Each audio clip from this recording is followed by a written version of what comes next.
Hi guys, my name is Ryan. My son and I, we run a six-figure Pokemon card business way up here in Canada, Nova Scotia. We are Pokemon enthusiasts, and today I want to talk to you about what to do if your son or daughter is getting into Pokemon and you're thinking about the concept of helping them out along the way and helping them to become a good investor in the Pokemon hobby, like someone who can make sure that their cards hold value and their effort, their time, their energy that they put into Pokemon collecting is fruitful down the line, 10 years, 5 years, when they want to maybe focus on something else. So today I want to talk to you about what's important or what to do if you're a mother or father or parental guardian with a son or daughter or other who are interested in Pokemon collecting. And if you want to say, well, I'm going to help them, and obviously help them, I mean give them money to participate, what kind of things you should be teaching your son or daughter, or what are the things that they need to know so that they don't end up with a bunch of junk, or don't end up with a bunch of things that don't have value. Now, this whole video came about because I had a conversation with a father who was working with his son, who was buying stuff for his son, and he wanted to make sure that his son had a good Pokemon investment.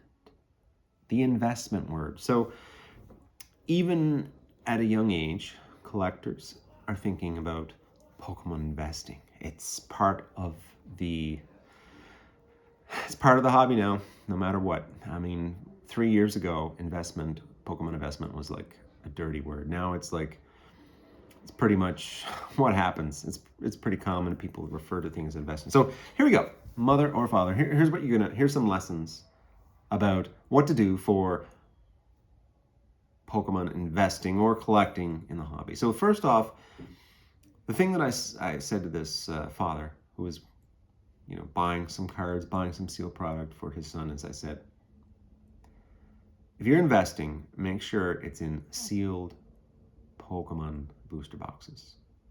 And of course, there's also, sealed specialty set ETBs. But this is the thing. Oh, he said investment. I said, you know what? The only thing you should be buying if you're investing is sealed Pokemon booster boxes. Now, it's going to be hard for a young person to take a booster box, put it in their closet, and not open it. We'll agree to that, right? It's hard for adults to do that.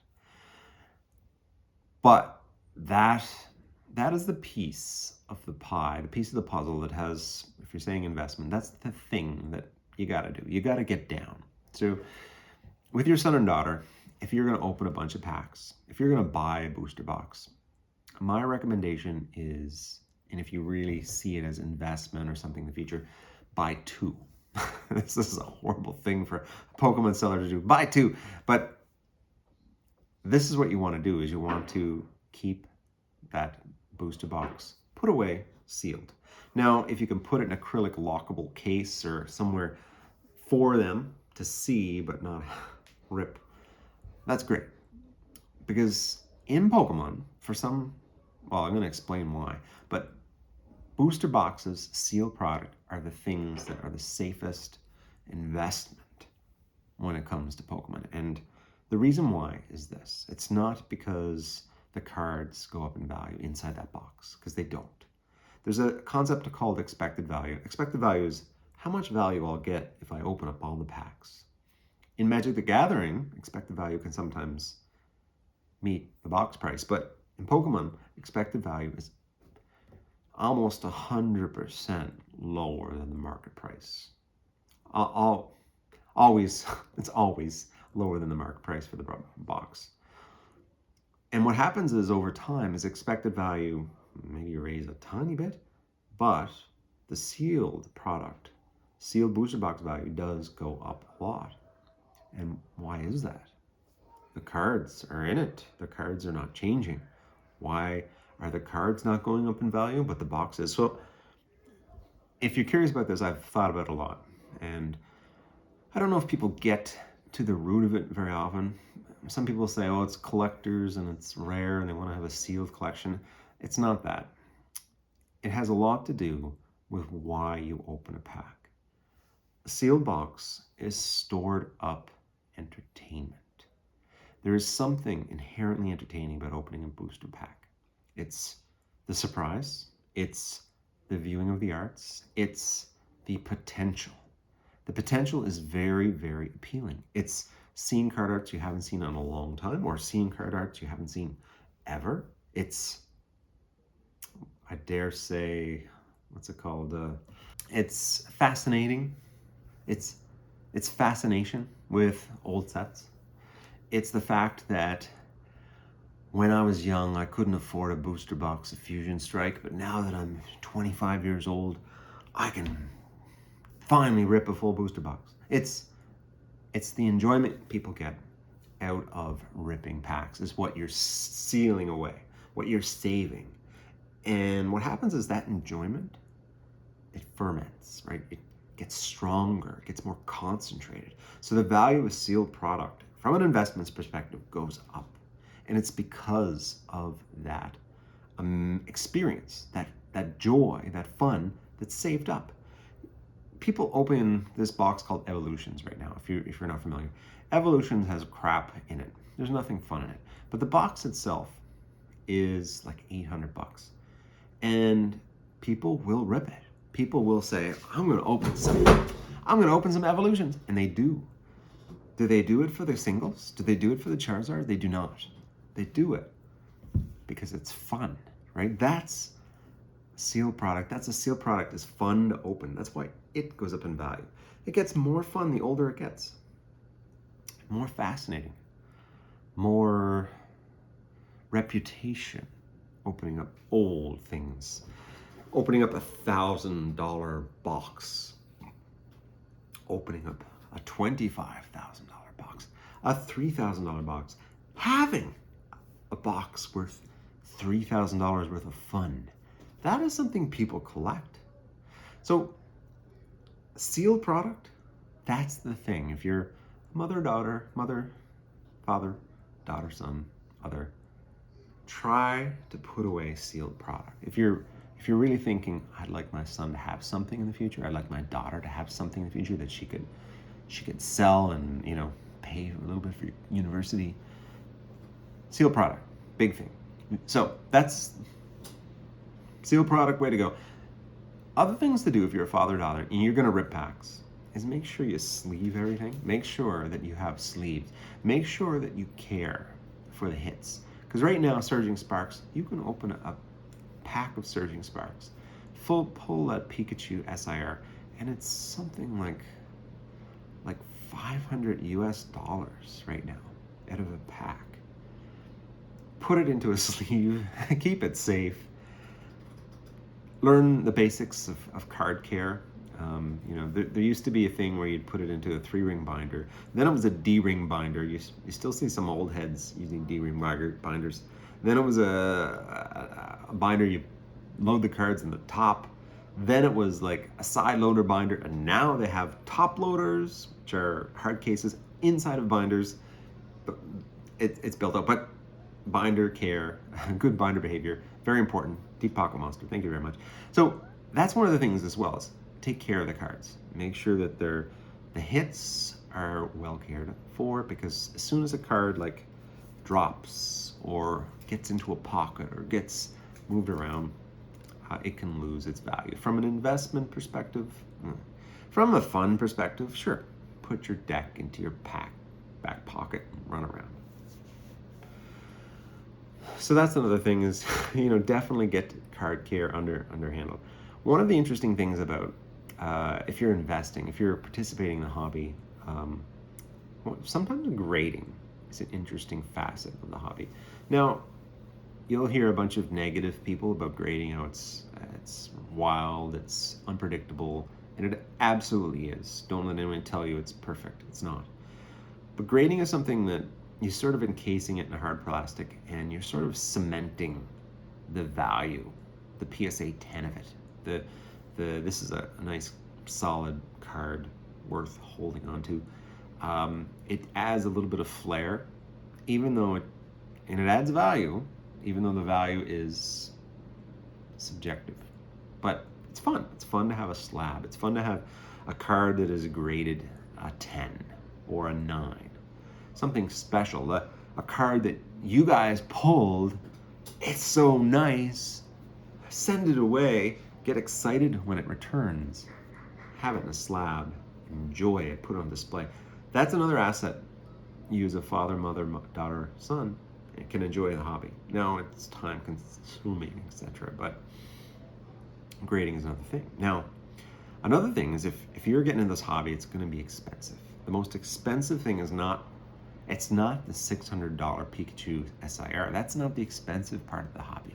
The expensive part of the hobby is ripping packs.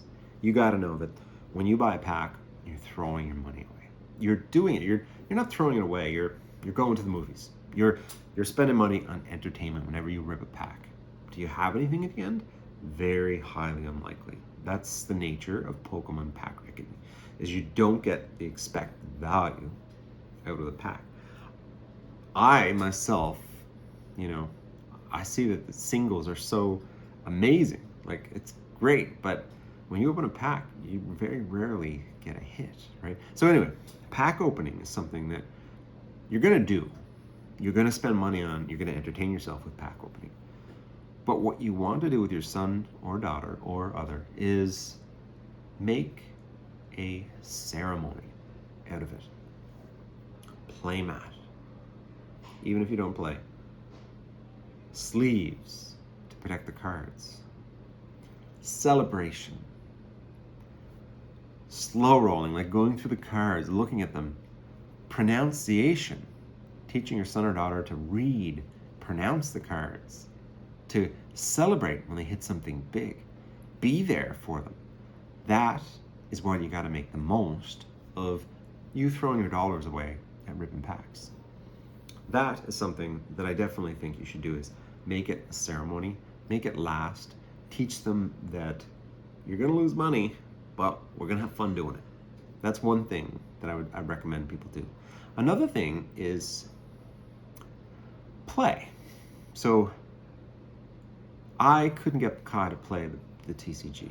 He's not interested. And if your son or daughter other are willing to learn the card game, willing to play, that opens up such a big facet to the community and to the hobby that, I wish I had. When you do play, you not only meet people, but you learn skills like strategy. You learn to appreciate cards a lot more. You learn to read the cards a lot more. And the other thing is, if you do organized play, if you have a store that you can go and do organized play, I mean, yes, you have to buy cards every once in a while from the store, but you'll get a prize pack. And even if you don't win sometimes, you get a prize pack. And inside that prize pack are really rare, unique, they're stamped cards that you can put back into your deck. But often the cards in those packs are valuable, right? They're not something you can get off the shelf. They're earned. So focus on, playing and for earning packs, earning cards, earning promotions, because those are the cards that really mean something. They have importance, and they're worth collecting, right? They're worth as memorabilia for your going to the card shop, meeting my friend John, becoming good friends with John, trading with John, bringing us to another point. Another thing you should consider doing when it comes to the hobby with your son and daughters, teach them about trade nights, about trading, about valuation, about the market, about what cards cost, what people think are the best cards, why cards are valuable. Teach them to do and to make good trades. A good trade is a trade where both parties feel good about the outcome. I got a card I want, you got a card you want. That's awesome. Life is so much like that, right? It's about doing positive trades. I got something I want, you got something you want. That's life, right? That's the trade-off of society. You're teaching them trading, it's a great way for them to understand markets, understand this balance, understand, empathy. There's a lot of great things that could be taught if you have your son or daughter and they're engaged in the trading. And they'll make friends, they'll make contacts, they'll learn hard lessons sometimes, but definitely, consider taking them to a trade night, helping them out, helping them understand what's a good trade and what's a bad trade. Sometimes a good trade is just a card you want. That's all it is. And teach them that. Teach them not to be disappointed. And if they go home and learn that they traded a $5 card for a $1 card, that's still an okay trade if you got that card you wanted. So here's the things you could do. So sealed product, learning card values, card grading sometimes, learning to play, learning to keep your cards safe. All these things are excellent things that you, your son, your daughter should learn, should be part of, should understand. It's great things to bond, to have time for you and him and her together doing something. And it's hella interesting, right? There's a lot of facets. It's a hobby. Maybe it's not your first choice for a hobby. It's an expensive hobby, but you have to teach them how to navigate expensive things, navigate trade-offs, navigate disappointment, navigate celebration, navigate wins. That's all things that you, as a parent, as a caregiver, should teach your son or daughter, and enjoy your time doing this hobby as well, because I certainly do.